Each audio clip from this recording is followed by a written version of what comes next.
This is what they don't want you to know. We are not in the last days. Listen carefully to everything he's saying. This is the truth that has been hidden from you your entire life. So the last days was about the last days for Israel. Israel was waiting for their Messiah to come. And when their Messiah came, the Messiah was supposed to bring them a new kingdom. And inside of this new kingdom was supposed to be a new temple. That is called the Messianic age. Now, a lot of Christians believe that this will happen soon, right? That is the predominant Christian view. And we already have an understanding of the Messianic kingdom and the Messianic reign, but we don't understand just how Jewish that view actually is. So, when you go to Matthew chapter 24, Matthew chapter 24 starts off with Jesus being in front of the Jewish temple. Jesus is in front of the Jewish temple with his disciples, and they're looking at the temple because it's so beautiful. Jesus says, "Do not marvel at this temple, for not one stone here will be left unturned." And the disciples turn and say, "Well, when is this going to happen?" So Jesus says, "Hey, don't keep looking at this temple for so long, because one day this temple isn't even going to be here." So the disciples say, "When is this going to happen?" That's a question we don't really need a lot of cultural context so we can understand. The next question they ask is a question that really trips us up. They ask Jesus, "What will be the sign of your coming?" Now, in your minds and in our culture, we have taken that to mean, when will you come back on clouds? That is not what they're asking Jesus. They're not asking Jesus, when will he come back? How do we know this?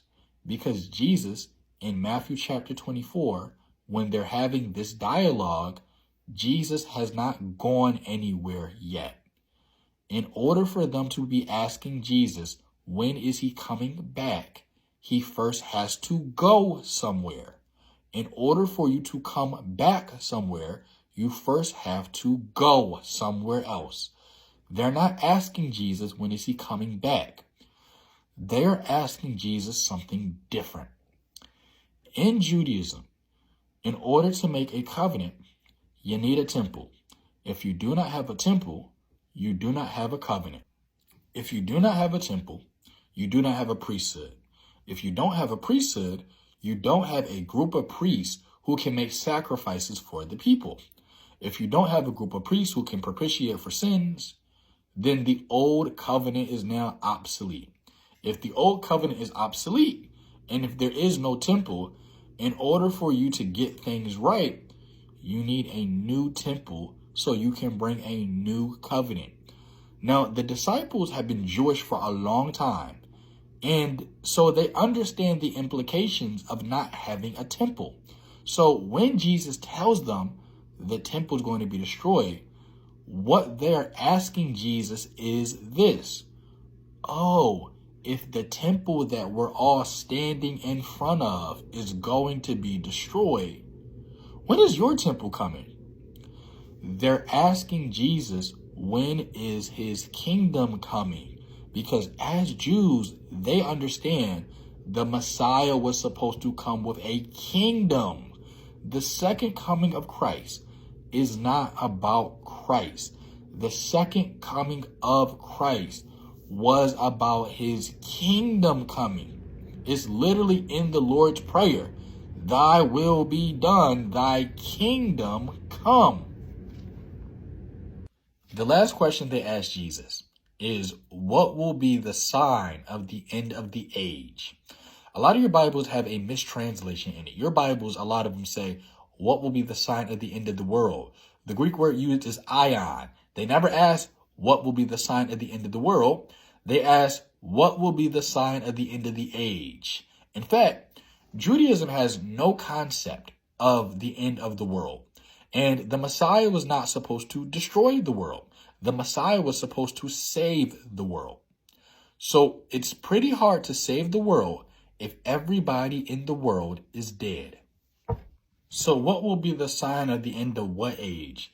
the end of the age of Moses and what will be the sign of the beginning of the age of Messiah, because they were waiting for the messianic age. So Jesus tells them that this generation shall not pass until all these things are fulfilled.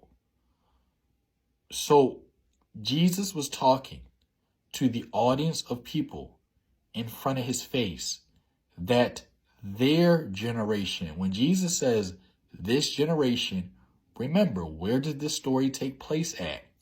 They're standing in front of the Jewish temple. Who is Jesus talking to? He's talking to an audience of people who are right in front of his face. He says, this generation shall not pass until all these things are fulfilled. What things? The prophecies that he gives the disciples. There's going to be wars and rumors of war. A lot of us think that's talking about every war that comes up in our lifetime. That's not. There were wars and rumors of war in the lifetime of the disciples. The wars in 69 and 70 AD, the Jewish-Roman wars. When Jesus was alive, Jesus lived in a time period of history called the Roman peace. The Roman peace was a time period in history when the Romans took over the Western Eastern world. When Jesus was alive, there was peacetime. So when Jesus told the disciples that there was going to be wars and rumors of war, the first thought in their mind would have been, wait a minute, why are there going to be wars? Because we're living in peacetime. Jesus said there would be earthquakes in perilous places. There were earthquakes in perilous places. There was an earthquake so big that it opened up the gates of the prison that the Apostle Paul was in the book of Acts.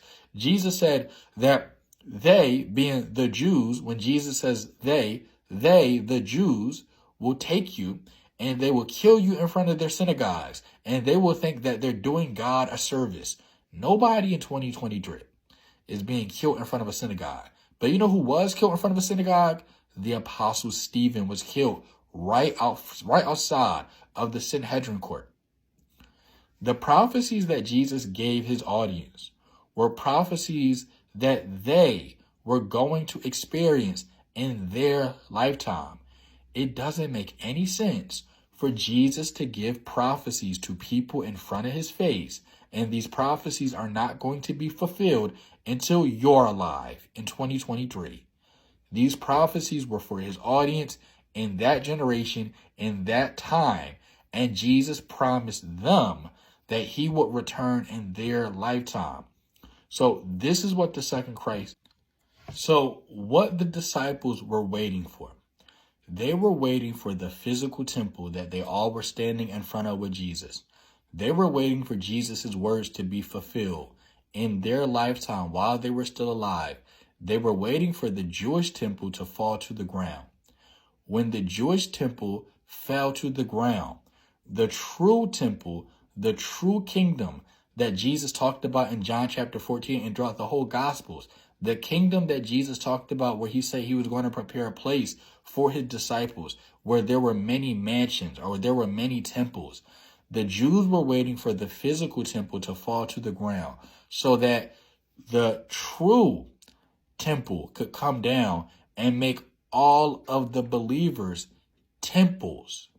So that is what the second coming of Christ is about. The second coming of Christ was not about Christ physically returning, but it was about Christ's presence coming to his disciples and living inside of them after the physical temple that he prophesied to them fell to the ground.